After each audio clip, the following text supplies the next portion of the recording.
Ooh, welcome back to Sundown Acres.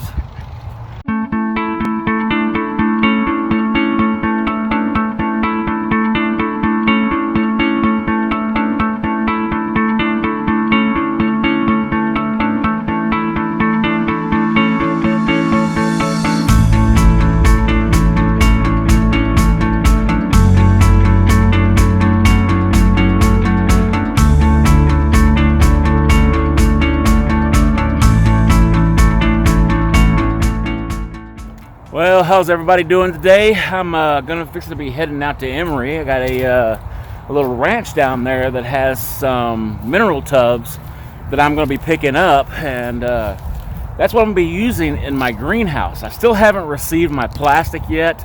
It is ordered, guys, I promise, and they're saying it should be here next weekend.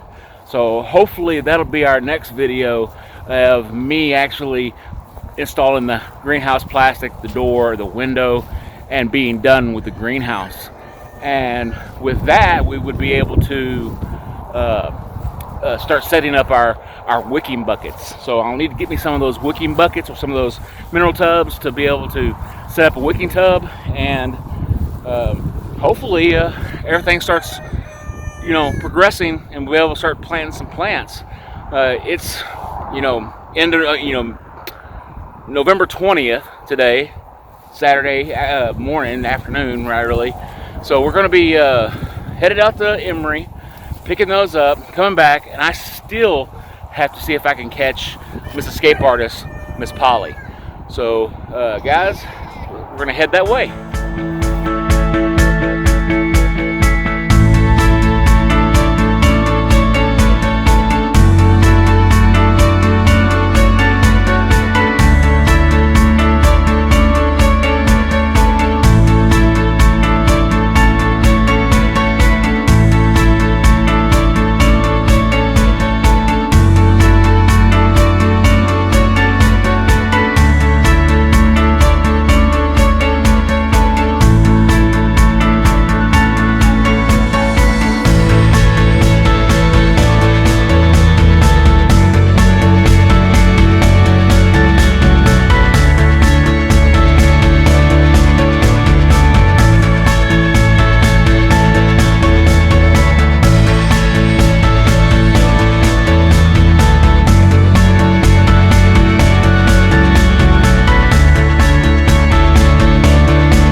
Heading out here now, and now we're getting to the point where you're starting to see cattle in people's front yards.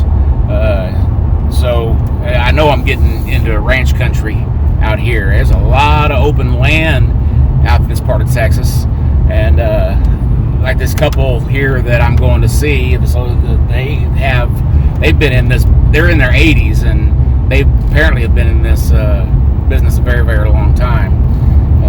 She said that they had around 50 or so of those tubs. I'm only going to pick up about 6 today. That's what I have, a few dollars in my pocket to pick up. So they make those. They use those tubs as mineral tubs to give the cattle the minerals that they need.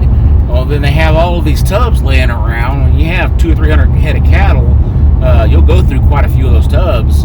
And what are you going to do with all those plastic tubs? Well, people like me, you start looking for them, and you can make an extra buck or two back off of those tubs that you have.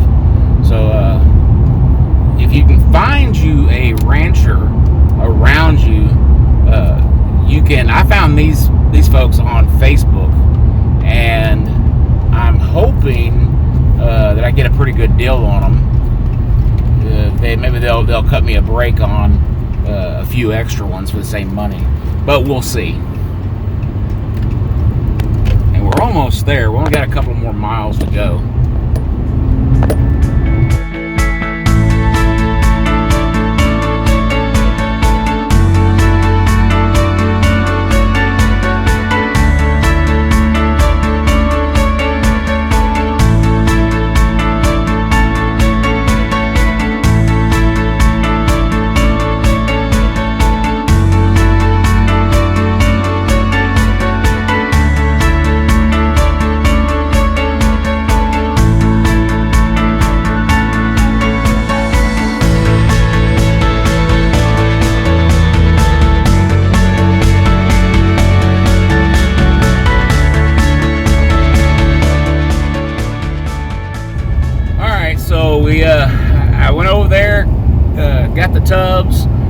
they were the sweetest old couple and didn't want to be videotaped. So I went ahead and just picked up the tubs. We had a nice little 20-minute or so conversation. They've been raising cattle, they said, as long as they could remember. And they said those cattle that they raise really like those syrup tubs. And so they had quite a few. They had a big pile of them over there. So I picked up 6 of them. And we're going to, I'm going to get them back to the house, and we're going to see about working on little Miss Polly. See if we can get her taken care of today.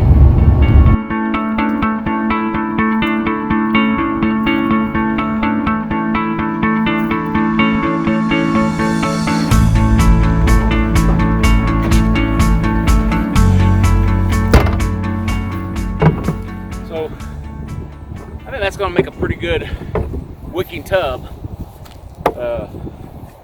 It's a standard size. These things are thick, guys. I mean, they're really thick.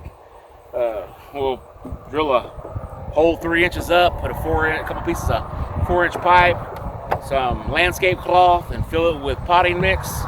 And well, I'll be able to fit, I don't know, I can fit probably 3 tomato plants in that thing.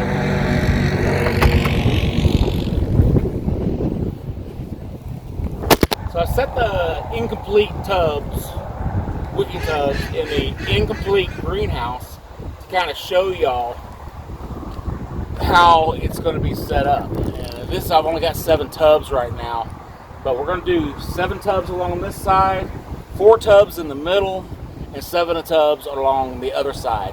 So it'll be a total of 18 tubs. Probably a couple of these tubs I'm actually going to be using for growing potatoes.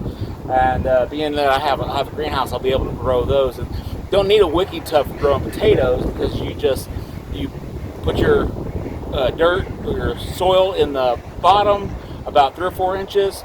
Put a little bit of fertilizer, just a little bit, because it'll burn your vegetables if you're ain't careful. And you cover up your fertilizer, and you plant your potatoes you're going to plant. And then you're going to cover those up with a little bit of soil. And then as the potato plant grows, you just continue to add soil to it to where it'll continue to make more and more and more potatoes until the bucket's full. And once the bucket's full and the plant on top starts to die, then you can harvest your potatoes. But that's to come later on, guys. You know, we're talking probably around springtime for me to be able to do any of this. So a little bit at a time, guys. Very, very little bit at a time. It has been a beautiful day, I tell you.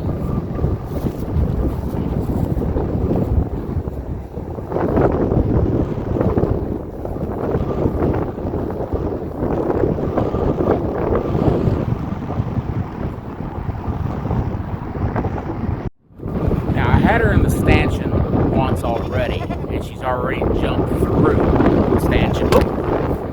Oh, this wind is windy today. The wind is windy, listen to me. No, it is blustery today, let's put it that way. Wind is blowing, I'll put it that way, all right? So Polly's already escaped one. I really got to get her in the stanchion so I can get those bulls clipped. And there she goes. She's crazy. She's a crazy one.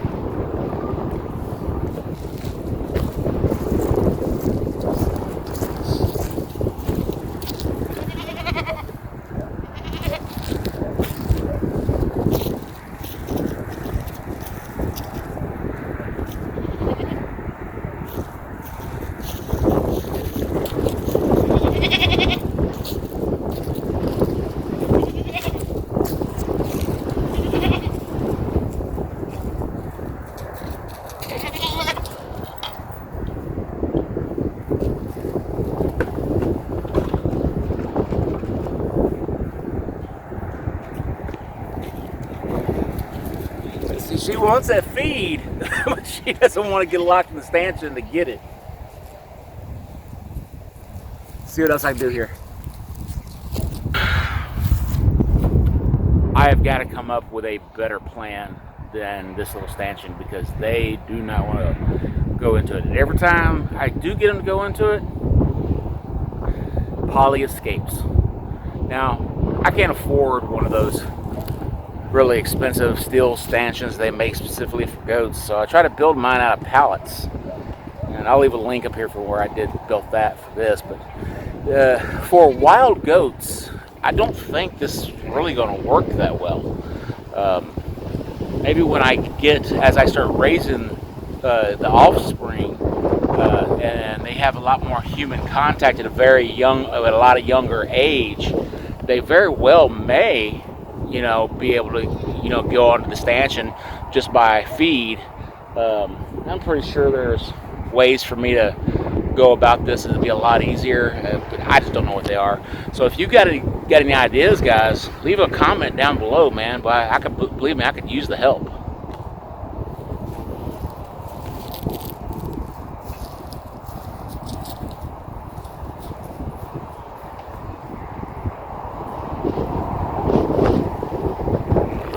All right, guys. Wind's blown my tripod over and broken it, so Polly is not good into that stanchion.